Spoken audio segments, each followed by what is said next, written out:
Although CES 2019 was not very prolific in terms of new phones, we still got to witness in person the design trends that will likely persist throughout 2019.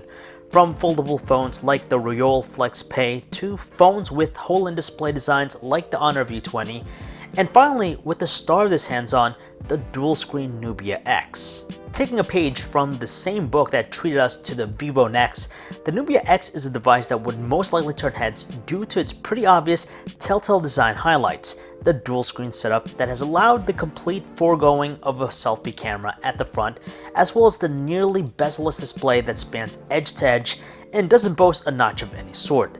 That's not a new concept, but there's definitely more going on with the Nubia X.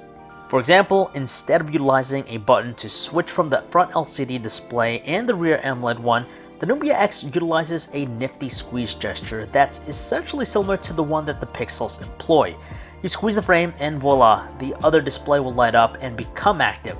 This is certainly a boon to multitasking as you delegate the essential features of switching between the two displays to an intuitive gesture.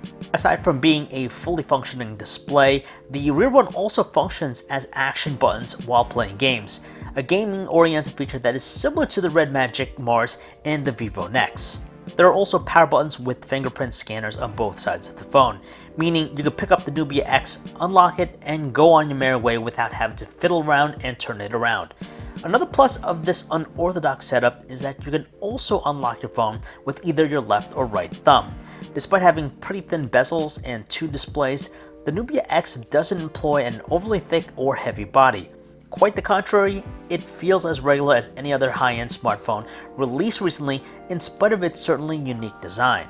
And that is it for a quick hands-on look here at the Nubia X. If you guys want to learn more about it, you can check out our website, PhoneArena.com. This is John V, signing off.